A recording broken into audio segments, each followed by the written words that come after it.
Hello students, this is the continued part of the chapter heat. So today I will explain the flow of heat. Heat is a form of energy which flows from a body at higher temperature to a body at lower temperature. Heat does not flow when both bodies are at the same temperature.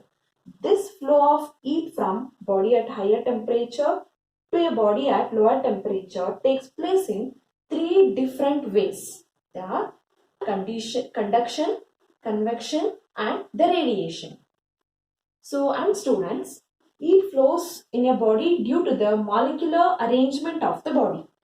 And there are three states of matter. We know this already. Three states of matter means solid and then liquid and the gas. So these are three states of matter. In a solid, the molecules are closely packed. We know this. In a solid, the molecules are closely packed, and in a liquid, the molecules are packed less closely than that of the solid. Less closely than that of the solid materials. And in gas molecules, the gas molecules are not held together. They are not held together.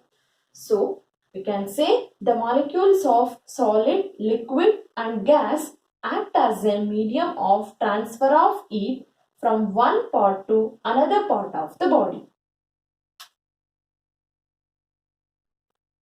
Now, I will explain the conduction of heat.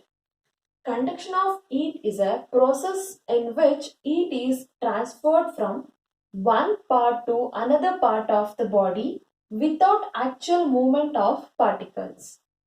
Without actual movement of particles from the position. So this is the conduction of heat. I will explain the conduction process with two examples. So consider one metal rod or iron rod. Any metal, I will consider just iron rod. So now,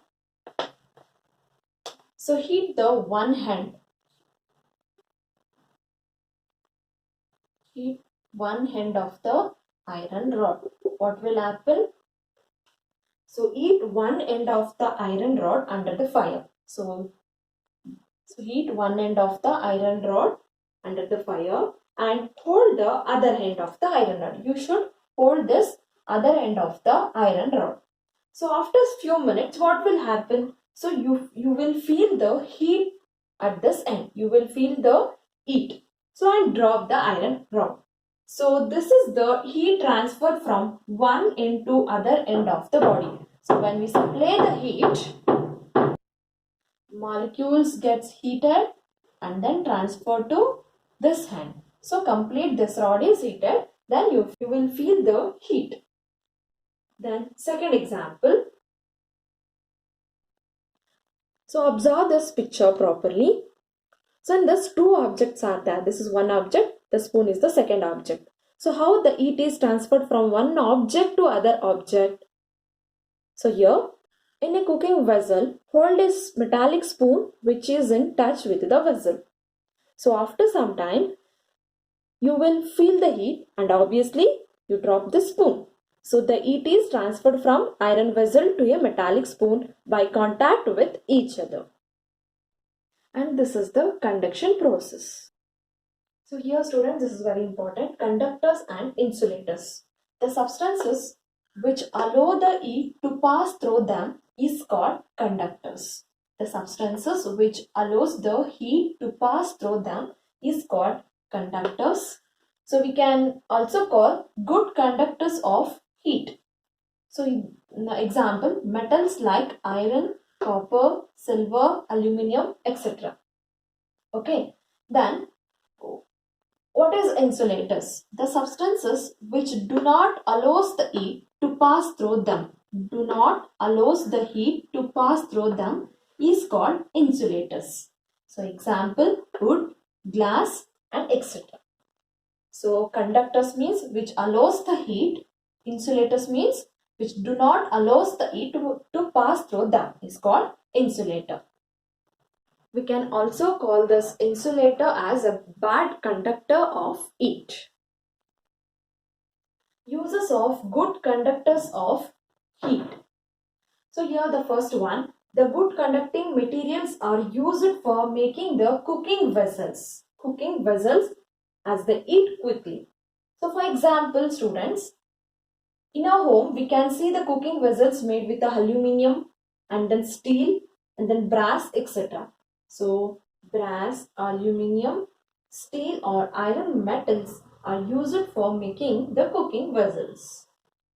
The second point, mercury is used in thermometer. Mercury is used in thermometer. Already we discussed in the previous class, as it quickly respond to change of the temperature. Change of the temperature, it is a good conductor of heat. So we use this mercury in thermometer. And then third one, copper tubing is used in automobile radiators. Copper tubing is used in automobile radiators. Radiators means copper is a good heat emitter. So we are use this copper tubing in a automobile radiators. Next, in electric heater, you heard the name electric water heater. So heating elements are made of materials which are the good conductors of heat. Next, convection of heat. Convection of heat is a process by which heat is transferred by the actual movement of particles.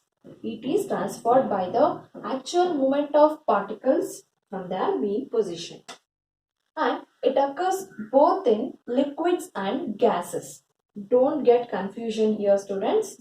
Conduction means without actual movement of particles, and convection means with actual movement of particles. And in conduction takes place only in the solids, but convection takes place in both liquids and gases and does not take place in the solids. These are the important applications of convection of heat. The first one is chimneys. Uses of convection of heat. Chimneys are used in houses and factories to remove the smoke and undesired gases from inside. So this is the chimneys. So chimneys are used in house and then the factories to remove the smoke and undesired gases from the inside. This is the chimneys. So next, ventilation. So ventilation is a process by which warm or impure air moves out of the house and fresh air comes inside the house due to convection process. This is why we put the windows and exhaust fans in the kitchen in our houses. So here students, ventilator. So that is the windows and then gaps at the top of the roof and then exhaust fans in the kitchen. You observed, I think. So this is called ventilation. And then wind blows due to convection. Wind blows due to the convection. And central heating or cooling system, that is AC. AC works on the principle of convection of heat. And the last one is land and sea breeze. Observe this picture. So this is the land breeze. During the night time, the temperature of the land is very cold and the temperature of the sea is very hot because the wind is blows towards the sea. So that's why the temperature of the land is cold and the temperature of the sea is very hot. And then this is the sea breeze. That is in the daytime, the temperature of the land is very hot. The temperature of the sea is very cold because the wind is blows towards the land. So that's why the land is very hot and the sea is very cold. This is sea breeze. If you have any doubts regarding this conduction and convection process, you can ask in the online class and then clarify. Thank you.